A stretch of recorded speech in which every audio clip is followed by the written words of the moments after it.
University మంచి భవిష్యత్తు కోసం తెలుగు విద్యార్థులు ఇష్టపడే యూనివర్సిటీ. కాల్ 9059052378 9059052379.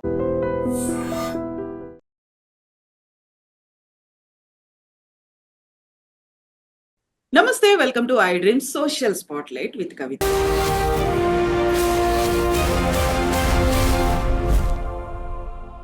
ఈ మధ్య ప్రపంచమంతా ఏఐ గురించి మాట్లాడుకుంటోంది. ఏఐతో బోల్డ్ అని నెగటివ్ పాయింట్స్ ఉన్నాయి, అందరినీ రీప్లేస్ చేస్తోంది, ఏఐతో ప్రమాదాలు పొంచి ఉన్నాయి అనే మాట తరచుగా వినిపిస్తోంది. అందులో వెరీ లేటెస్ట్ గా మెడికల్ కి సంబంధించి ఒక అద్భుత ఆవిష్కరణ అనేది జరిగింది.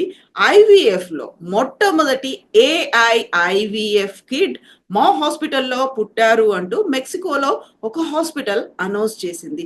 దీని అర్థం ఏంటి? భవిష్యత్తులో మెడికల్ రంగంలో ఏఐ ఎలాంటి అద్భుతాలు చేయబోతోంది, రీప్లేస్ కూడా చేయబోతోందా? మనతో పాటుగా ఉన్నారు doctor Greeshma, IVF specialist 49 hospital నుంచి. Hello doctor, good evening. నమస్తే. హలో మేడం, నమస్తే డాక్టర్, మనకి ఏఐ అనగానే ఈ మధ్యన జరుగుతున్నటువంటి బోల్డ్ అన్ని ఇష్యూస్ కనిపిస్తున్నాయి. అందులో ఫేక్ అనేది, డీప్ ఫేక్ అనేది మానవాళికి ప్రమాదంగా పరిగణించబోతోంది, డేంజరస్ ఇష్యూస్ అని. ఇప్పుడు ఈ వెరీ లేటెస్ట్ ఇష్యూ మెక్సికోలోని ఒక ఐవీఎఫ్ సెంటర్ అనౌన్స్ చేసింది, మా దగ్గర very first AI IVF kid male boy పుట్టాడు అని. యాక్చువల్గా ఏం జరిగింది, ఎలా చేశారు అక్కడ? అంటే అక్కడ ఏం జరిగి ఉంటుంది అంటే, నార్మల్ గా వాళ్ళు ఇక్సీ అనేది ఇప్పుడు ల్యాబ్ లో ఎంబ్రియాలజిస్ట్ కూర్చొని ఒక ఎగ్ ని ఒక స్పర్మ్ కి మనం మిక్స్ చేస్తాం అనమాట. ఆ ఇక్సీ మెషిన్ ద్వారా వాళ్ళు ఏంటి అంటే కంప్యూటర్ లోనే, అంటే ఏఐ బేస్డ్ టెక్నాలజీ అవన్నీ యూజ్ చేసి, సో దానికి అదే అనమాట మనకి. అంటే ఒక ఊసైట్ నార్మల్ గా ఏమై ఉంటుంది అంటే, ఇప్పుడు ఏఐ ని బేస్ చేసుకొని బెస్ట్ ఊసైట్ ఏది సెలెక్ట్ చేసుకోవాలి అని అది కంప్యూటర్ బేస్డ్ ఆల్గారిథం అదే డిసైడ్ చేసుకొని ఉంటుంది అనమాట. సో బెస్ట్ ఊసైట్ కి బెస్ట్ స్పర్మ్ ని అంటే అదే సెలెక్ట్ చేసుకొని ఇంజెక్ట్ చేసేసుకొని ఉంటారనమాట. అది లేజర్ అవన్నీ యూజ్ చేసేసుకొని, సో ఇంజెక్ట్ చేసిన తర్వాత మనకి ఏంటి అంటే, మనకి ఆ ఎంబ్రియో అనేది ఎలా వచ్చింది అనేది వాళ్ళు కొంచెం టైం ల్యాప్స్ టెక్నాలజీ అనేది యూజ్ చేస్తారనమాట బేస్ చేసుకొని. దాంట్లో కూడా వాళ్ళు అంటే ఏమి ఇచ్చారు అంటే, మనం ఫర్టిలైజ్ చేసిన తర్వాత మనకి ఆల్మోస్ట్ 4 ఫర్టిలైజ్ చేస్తే దాంట్లో 3 మాత్రం ఫర్టిలైజ్ మంచిగా అయ్యాయి అని రాశారనమాట. ఆ 3 ఫర్టిలైజ్ అయిన దాంట్లో ఒక బేబీ వచ్చింది అని రాశారు వాళ్ళు, ఒక ఎంబ్రియో వచ్చింది అని. సో దాంట్లో కూడా వాళ్ళు ఏఐ బేస్ చేసుకొని ఆ ఎంబ్రియోకి ఎంతవరకు పొటెన్షియల్ అనేది ఉంది, సో ప్రెగ్నెన్సీ తెప్పించే పొటెన్షియల్. ఇంకొకటి ఏంటి అంటే ప్లాయిడీ అనమాట, ఆ ఎంబ్రియో జెనెటిక్ గా కూడా ఎంతవరకు బాగుంది అనేది అన్ని వాళ్ళు ముందే అసెస్ చేసుకొని ఆ బేబీని వాళ్ళు ఇంప్లాంట్ చేయడం అనేది జరిగిందనమాట. అంటే అది కూడా మనకి ఇంప్లాంట్ అంటే క్లినీషియనే ఎంబ్రియో ట్రాన్స్ఫర్ అనేది చేయాలి, అదైతే ఏఐ చేయలేదు కదా. సో అంటే ఎంబ్రియాలజిస్ట్ అనేది ఎంబ్రియో తీసుకొని వచ్చి, సో అంటే ఆ పేషెంట్ కి ఎంబ్రియో ట్రాన్స్ఫర్ అనేది చేసేది క్లినిషియనే, కాకపోతే ఏఐ టెక్నాలజీ బేస్ యూజ్ చేసుకొని ఒక అంటే ఊసైట్ ని వాళ్ళు చూసుకొని ఆ బెస్ట్ స్పర్మ్ ని చూసుకొని దాని తర్వాత వచ్చిన ఎంబ్రియో అనేది కాంపిటెంట్ ఉందా లేదా అని మొత్తం వాళ్ళు మిషన్ ద్వారా అనలైజ్ చేసుకొని చేసిన ప్రొసీజర్ అది. సో అంటే ఇప్పుడు ఏంటి అంటే మనకి ఏఐ ద్వారా మనకి ఇప్పుడు ఈ హ్యూమన్ అనే ఈ ఇంటరాక్షన్ అంటే ఆ హ్యూమన్ మానిటరింగ్ అనేది వాళ్ళకి తప్పిపోయింది అనమాట. నార్మల్ గా ఇప్పుడు ఏమవుతుంది, ల్యాబ్ లో ఎంబ్రియాలజిస్ట్ డిసైడ్ చేస్తారనమాట ఏ ఎగ్ బాగుంది అని చెప్పేసి, ఎన్ని మెచ్యూర్ ఉన్నాయి. దాంట్లో ఏంటి అంటే మనకి ఆ ఎగ్ సైటోప్లాజమ్ ఇదంతా మనకి హ్యూమన్ ఎర్రర్ అనేది కూడా ఉండొచ్చు, ఒక్కొక్కరికి ఒక్కోలాగా కనిపిస్తుంది ఆ సైటోప్లాజం కానీ ఆ ఎగ్ షెల్ జోనా పెల్లుసిడా కానీ. సో ఈ ఏఐ టెక్నాలజీ యూజ్ చేసుకొని అంటే ఆ మైన్యూట్ డీటెయిల్స్ అవన్నీ కూడా అది సరిగ్గా చూసుకొని దాన్ని బట్టి ఆ బెస్ట్ స్పర్మ్ ని కూడా, సో అది అంటే ఎన్నో ఎగ్స్ ఆ స్పర్మ్ ని జూమ్ అనేది చేసుకొని చూడడం, అంటే ఆ స్పర్మ్ లో మైన్యూట్ గా ఎట్లా ఉంది, ఏమన్నా చిన్న చిన్న ఎర్రర్స్ ఉన్నాయా, సో అవన్నిటిని కూడా అవి చూసుకొని ఎంత బాగుంది స్పర్మ్ అనేది దానికి అదే అనలైజ్ చేసుకొని మనకి ఫర్టిలైజ్ చేయడం అనేది జరిగిందనమాట. సో ఇదంతా మనకి అంటే ఇది కాంపిటెన్సీ అనమాట. So best oocyte best sperm ని అంటే, సో ఈ హ్యూమన్ ఆ చిన్న చిన్న మైన్యూట్ ఎర్రర్స్ అయితే ఏమైతే మనకి అంటే మన కంటి చూపుతో కూడా డిటెక్ట్ చేయలేని ఎఫిషియన్సీ అనేది దానికి ఉంటుంది అనమాట.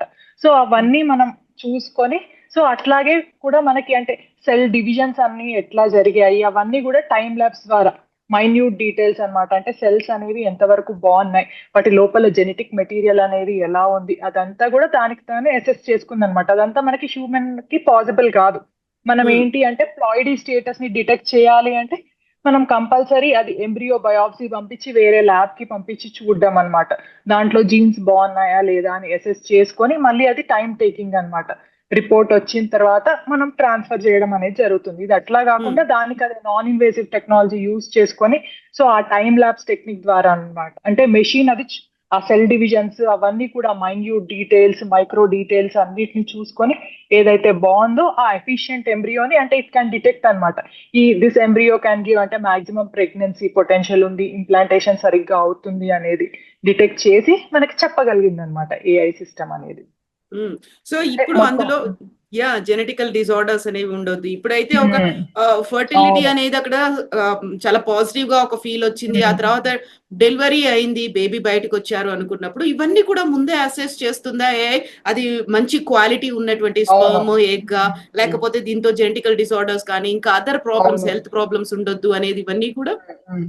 అవన్నీ ముందే అసెస్ చేస్తుంది. ఇంకొకటి ఏంటి అంటే పేషెంట్ కి యూజువల్ గా టైలర్ మేడ్ స్టిమ్యులేషన్ ప్రోటోకాల్ అన్నమాట. అంటే ఉమ్, పేషెంట్ ఏజ్ ని బట్టి బిఎంఐ ని బట్టి సో ఆ జెనెటిక్ అంటే మనం ముందే మనం సిస్టమ్ లో మొత్తం అంతా ఫీడ్ చేయాలన్నమాట ఆ ఏఐ బేస్డ్ అల్గారిథం లో. సో పేషెంట్ ఏజ్ ఎంత, బిఎంఐ ఎంత, ఉన్న జెనెటిక్ ప్రాబ్లమ్స్ ఏమున్నాయి అదంతా ఫీడ్ చేస్తే అంటే ముందే అంటే హిస్టరీ ఏంటి, వాళ్ళ ఫర్టిలిటీ హిస్టరీ, ముందు ఏమన్నా ఐయుఐస్ ఫెయిల్ అయ్యాయా, ఐవీఎఫ్స్ ఫెయిల్ అయ్యాయా, సో అవన్నీ నోట్ చేస్తే మనం దానికి అదే మనకి ఇస్తుంది అనమాట. సో వీళ్ళకి ఎంత స్టిమ్యులేషన్ మనకి డోస్ అవసరము, ప్రోటోకాల్ ఏది బెస్ట్, సో డ్రగ్స్ అంటే మనం ఎంత డోసేజ్ లో ఇస్తే వాళ్ళకి బెస్ట్ ఊసైట్స్ వస్తాయి, క్వాలిటీ ఊసైట్స్ అని అంత అంటే పేషెంట్ టైలర్ బేస్డ్ ప్రోటోకాల్ అన్నమాట. టైలర్ మేడ్ ఆ పేషెంట్ కి తగ్గ ప్రోటోకాల్ అదే ఇస్తుంది మనకి. ఉమ్, సో అదే ఇచ్చి అంటే అదే అంటే స్టిమ్యులేషన్ ఇట్లా ఇట్లా చేయాలి అని దానికి అదే చెప్పేస్తుంది అనమాట మనకి. సో దాని ఉమ్. ద్వారా కూడా ఈ టైలర్ బేస్డ్ అప్రోచ్ ద్వారా కూడా ఇంకా బెస్ట్ ఎఫిషియంట్ ఊసైట్స్ వచ్చేయడానికి అవకాశాలు ఉన్నాయన్నమాట. సో అంటే వాళ్ళ జెనెటిక్ దీన్ని బట్టి ఉమ్. సో అట్లా మనకి యా డాక్టర్, ఇప్పుడు యూజువల్ గా యాజ్ ఎ ఐవీఎఫ్ స్పెషలిస్ట్ మీరు ఈ ప్రాసెస్ అంతా చేయడానికి ఎంత టైం పడుతుంది? ఇప్పుడు ఈ మెక్సికోలో ఉన్నటువంటి IVF centre less than 10 minutes అంటే ఆల్మోస్ట్ 9.5 minutes లోనే ఈ ప్రాసెస్ అంతా కంప్లీట్ చేయగలిగింది అనేది ఒక రికార్డుగా ఆ అదే అదే జర్నల్లో అవును. వచ్చింది. అదే యూజువల్ గా మనకి ఏంటి అంటే మనం ఒక ఎగ్ ని స్పర్మ్ కి కలిపిన తర్వాత మనకి డే 5 ఎంబ్రియో వరకు వెయిట్ చేస్తాం అనమాట. అంటే ఉమ్, యూజువల్ గా మనకి 5 days వరకు వెయిట్ చేస్తే అది బేబీ అనేది తయారైంది అదంతా చూస్తుంది అనమాట. సో ఈ ప్రాసెస్ లో వాళ్ళు ఏం చేసి ఉంటారు అంటే అది అయిన వెంటనే ఫ్రెష్ ఎంబ్రియో ట్రాన్స్ఫర్ అనేది చేసి ఉంటారు. యూజువల్ గా మనం ఏంటి ఫ్రోజన్ ఎంబ్రియో ట్రాన్స్ఫర్ అనేది ప్రిఫర్ చేస్తాం అనమాట యా. పేషెంట్ కి. ఉమ్, అంటే ఎంబ్రియో అనేది వచ్చిన తర్వాత యూజువల్ గా మనకి హార్మోన్స్ అది అంటే కొంచెం రైజ్ లో ఉంటాయి కాబట్టి అప్పుడు ట్రాన్స్ఫర్ చేస్తే మనకు అంత సక్సెస్ ఉండదు అని చెప్పేసి మనం ఎంబ్రియోని ఫ్రీజింగ్ లో పెట్టేస్తాం. ఉమ్, ఫ్రీజింగ్ లో పెట్టేసి మళ్ళీ పేషెంట్ ని రెడీ చేసుకొని ఎండోమెట్రియం అంటే ఒక 1 month తర్వాత మనం ఆ ఎంబ్రియోని తీసి పేషెంట్ కి వేస్తాం అనమాట. ఇక్కడ ఏం జరిగింటుంది అంటే డైరెక్ట్ గా వచ్చిన దాన్ని వాళ్ళు వేసేసి ఉంటారనమాట పేషెంట్ కి తొందరగా. ఉమ్, అంటే ఫ్రెష్ ఎంబ్రియో ట్రాన్స్ఫర్ లాగా అట్లా చేసి ఉండొచ్చు వాళ్ళు మోస్ట్లీ, ఉమ్. ఫ్రోజన్ ఎంబ్రియో ట్రాన్స్ఫర్ కాకుండా. సో ఇప్పుడు అంటే ఈ టైం పీరియడ్ అనేది చాలా తగ్గింది. ఆ అవును టైంలో అవును. ఉండేటువంటి ఒక సైకలాజికల్ గా టెన్షన్ అనేది ఉంటుంది. ఉమ్. ఆల్రెడీ వాళ్ళు డిప్రెషన్ లో ఉన్న వాళ్ళకి అవును మీరు అవును. చెప్పినట్టుగా 5 days నుంచి 10 days లేకుంటే మళ్ళీ రిపీటెడ్ గా అదే నెక్స్ట్ అవును. సైకిల్ ఇవన్నీ ఉమ్. చూడాలి అంటే ఆ టైం అంతా తగ్గిపోయినట్టే అవును కదా. అవును. డెఫినెట్ గా ఇంకొకటి మెయిన్ అడ్వాంటేజ్ ఏంటి అంటే యూజువల్ గా మనం ఏం చేస్తున్నామంటే 2 ఎంబ్రియో ట్రాన్స్ఫర్స్ ని చేస్తున్నాం అనమాట. 2 ఉమ్, ఎంబ్రియోస్ వల్ల ఏంటి అంటే మనకి సక్సెస్ రేట్ అనేది ఎక్కువ ఉండాలని. సో ఇప్పుడు ఈ ఏఐ ఇవన్నీ యూజ్ చేయడం వల్ల ఏంటి అంటే మనకి success rate only single embryo transfer advantage చేసే అవకాశం ఉంటది అనమాట. అంటే అది దానంతట అదే మనకి తెలుస్తుంది, చెప్పేస్తుంది అనమాట ఈ ఎంబ్రియో ట్రాన్స్ఫర్ చేయండి సక్సెస్ ఎక్కువ అని చెప్పేసి. సో ఉమ్, ఈ ఎంబ్రియోలో మనకి ప్లాయిడీ జీన్స్ అనేవి కూడా బాగున్నాయి అని చెప్పేసి. సో మనకి ఆ స్ట్రెస్ పేషెంట్ వైజ్ ఆలోచించినా కూడా వాళ్ళకి ఆ స్ట్రెస్ అనేది ఉండదు అనమాట. ఎందుకంటే 2 ఎంబ్రియో ట్రాన్స్ఫర్స్ తర్వాత కూడా కొంతమంది అబార్షన్ అదంతా మెంటల్ టెన్షన్ స్ట్రెస్ ఇవన్నీ చాలా చూస్తుంటాం మనం. సో ఉమ్, అవంతా కూడా అంటే ఒక రకంగా ఇది బూన్ అనే చెప్పాలి. అంతే కదా, ఇప్పుడు పేషెంట్ కి టైం తగ్గిపోయింది, టైం టు ప్రెగ్నెన్సీ తగ్గిపోయింది, సో వాళ్ళ టైం సేవ్ అయింది. సింగిల్ ఎంబ్రియో వేస్తే అంటే వాళ్ళకి ఇంకా ఆల్మోస్ట్ మనకు ఒక 10-15% ప్రెగ్నెన్సీ రేట్స్ కూడా ఇంక్రీజ్ అయిపోయినాయి ఆ సింగిల్ ఉమ్. ఎంబ్రియో తెలుసు. ఎందుకంటే కొంతమందిని చూస్తాం అనమాట. ఆల్మోస్ట్ ఒక 5-6 ఎంబ్రియోస్ ఉంటాయి. కొన్నిసార్లు ఏంటి అంటే సెకండ్ ట్రాన్స్ఫర్ కి సక్సెస్ అవుతది, థర్డ్ ట్రాన్స్ఫర్ కి సక్సెస్ అవుతది.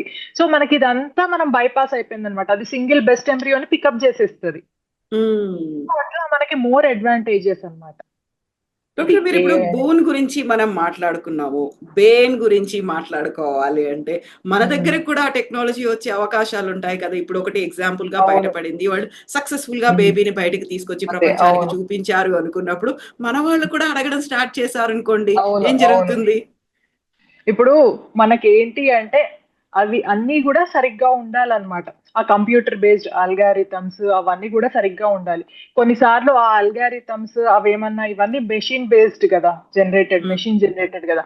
వీటిల్లో ఏమన్నా తప్పులు ఉంటే మళ్ళీ అదంతా కూడా మనకి పేషెంట్ కి వేస్ట్ అవుతుంది కదా. అదేమన్నా తప్పు ఎంబ్రియోని పికప్ చేసినా కూడా మనకి తప్పు సైట్ తప్పు స్పర్మ్ ని పికప్ చేసినా కూడా మనకి తెలియదు. కొన్నిసార్లు అది కూడా మిస్ అవ్వచ్చు. సో ఇట్లా మనం కొన్నిసార్లు చెప్పలేమన్నమాట. ఇంకొకటి ఏంటి అంటే ఇంకో బిగ్గెస్ట్ డిసడ్వాంటేజ్, ఇప్పుడు మనం ఈ సైబర్ క్రైమ్స్ ఇవన్నీ చూస్తున్నాం కదా. ఇప్పుడు మనం పేషెంట్ డేటా మొత్తం అంతా ఫీడ్ చేసామనుకోండి మనం సిస్టమ్ లో, అది తెలియదు, అది హ్యాక్ అవ్వడానికి కూడా అవకాశాలు ఉన్నాయి కదా.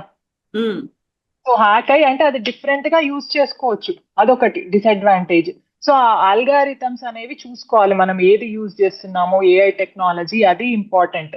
మళ్ళీ సరైనవి యూజ్ చేయకుండా చీపర్ ఏమన్నా యూజ్ చేస్తే మళ్ళీ ఇట్లా టెక్నాలజీ ఫెయిల్ అయిపోయి మళ్ళీ పేషెంట్ కి ఫెయిల్యూర్స్ వచ్చే అవకాశాలు ఎక్కువ ఉన్నాయి. సో ఇంకొకటి ఏంటి అంటే మనకి ఎప్పుడు కూడా క్లినీషియన్ అనే వాళ్ళు, ఎంబ్రియాలజిస్ట్ అనే వాళ్ళ అంటే డైరెక్ట్ పర్యవేక్షణలో ఇట్లాంటివి జరిగితే బెటర్. అంతే కదండి. ఇప్పుడు పేషెంట్ ని చూస్ చేసుకోవడం ఎంతైనా ఆ హ్యూమన్ టచ్, ఇప్పుడు ఆ మెషిన్ ఇది వేరా, హ్యూమన్ టచ్ వేరా. ఇప్పుడు మనం మాట్లాడి మనం హోప్ జనరేట్ చేసినట్టు మనకి ఏ AI వచ్చినా కూడా ఆ హోప్, ఆ పాజిటివిటీ అది ఎవరు కూడా ఇవ్వలేరు పేషెంట్ కి. అంతే కదా, హ్యూమన్ ఎమోషన్ అనేది ఇంపార్టెంట్. ఇప్పుడు మనం చూస్తుంటాం చాలా మిరాకిల్స్ అనేవి జరుగుతాయి మనకి IVF లో. మనకి అంటే ప్రెగ్నెన్సీ రాదేమో అని అనుకున్న వాళ్ళకి కూడా వస్తుంది. అంటే మనం ఆ హోప్ ని, ఆ పాజిటివిటీని పెంచి ఇవ్వగలగాలి పేషెంట్ కి.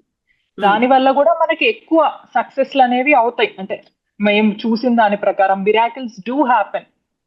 సో ఇది ఎవరు కూడా బైపాస్ చేయలేని విషయం, ఆ హ్యూమన్ ఇంటరాక్షన్. సో ఎప్పుడు కూడా ఇది క్లినీషియన్, ఎంబ్రియాలజిస్ట్ వీళ్ళందరి పర్యవేక్షణలో మనం ఆ అడ్వాన్స్ టెక్నాలజీని యూజ్ చేసుకొని మీరు చెప్పినట్టు అంటే మనం అంతా అండర్ మానిటరింగ్ అనేది జరిగితే డెఫినెట్ గా ఇది టెక్నాలజీ అనేది హ్యూజ్ సక్సెస్ అనేది ఇవ్వగలదు మనకి IVF ఇండస్ట్రీలో. యూజువల్ గా వెరీ ఎర్లీ స్టేజ్ లో ఇన్ ద బిగినింగ్ అనుకుంది ఏఐ వచ్చింది అంటే అన్నిటినీ సర్పాస్ చేసి ముందుకెళ్తుంది, అందరినీ రీప్లేస్ చేస్తుంది. వెరీ ఫస్ట్ గా కనిపించింది ఏంటంటే న్యూస్ యాంకర్లు వచ్చారు, వాళ్ళే న్యూస్ చదివేస్తారు, ఇక్కడ న్యూస్ స్టూడియోలో యాంకర్లతో పని లేదు, వాయిస్ ఓవర్లు పని లేదు, ఇవన్నీ అనేది ఫస్ట్ కనిపించింది. ఇప్పుడు వచ్చినటువంటి ఈ లేటెస్ట్ ఒక రిజల్ట్ చూసిన తర్వాత అలా ఏమన్నా మిమ్మల్ని పర్సనల్ గా అడుగుతున్నా, అలా రీప్లేస్ చేస్తుంది అని ఏమన్నా మీకు అనిపిస్తుందా? రిప్లేస్ అంటే ఇది 100% అయితే రిప్లేస్ చేయలేదు. రిప్లేస్ చేస్తే అంటే యూజువల్ గా మనం ఇది చెప్పినట్టు ఆ పేషెంట్ కౌన్సిలింగ్ మాట్లాడడం ఇవన్నీ ఇంపార్టెంట్. ఇప్పుడు ఏది వచ్చినా గానీ మొత్తం హ్యూమన్స్ ని తీసేసి AI టెక్నాలజీ పెట్టినా గానీ అది 100% సక్సెస్ ఇవ్వగలదా పేషెంట్ కి? Definitely not. మళ్ళీ ఆ ఏఐ చెప్పిన దాన్ని కూడా ఇంజెస్ట్ చేయాల్సిందో, ఇన్సర్ట్ చేయాల్సిందో హ్యూమనే అక్కడ. అదే అవును, హ్యూమనే ఇన్సర్ట్ చేయాలి. సో అవన్నీ చూసుకోవాలి అవన్నీ.